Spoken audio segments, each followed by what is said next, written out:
শাপলা প্রতীকের জন্য এনসিপির নেতারা রীতিমতো ইলেকশন কমিশনকে প্রেসার ক্রিয়েট করে যাচ্ছে। বিভিন্ন ধরনের থ্রেট পর্যন্ত তারা দিচ্ছে ইলেকশন কমিশনকে।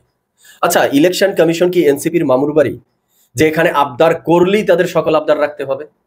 যেই জিনিস আইনে নাই, নিয়মে নাই, তফসিলের লিস্টে নাই, সেই জিনিস নতুন করে পয়দা করে তারপরে এনসিপিকে কেন দিতে হবে? এই শাপলা ইস্যুতে ইলেকশন কমিশন এখন এমন একটা সিচুয়েশনে এসে দাঁড়িয়েছে, যদি এনসিপির থ্রেটের মুখে ইলেকশন কমিশন এনসিপিকে শাপলা দেয় বা দিতে বাধ্য হয়, তাহলে এই ইলেকশন কমিশনের নিরপেক্ষতা নিয়ে প্রশ্ন দেখা দিবে। এই ইলেকশন কমিশন কোন দলের প্রতি বায়াসড কিনা সেটি নিয়ে প্রশ্ন দেখা দিবে।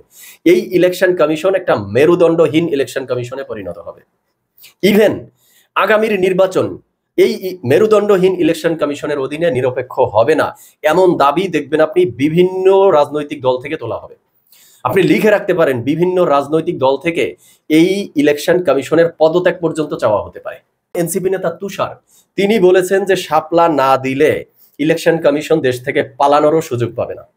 কয়েকদিন আগে নাসিরউদ্দিন পাটোয়ারি বলেছিল যে শাপলা না দিলে ধানের শীষও থাকবে না।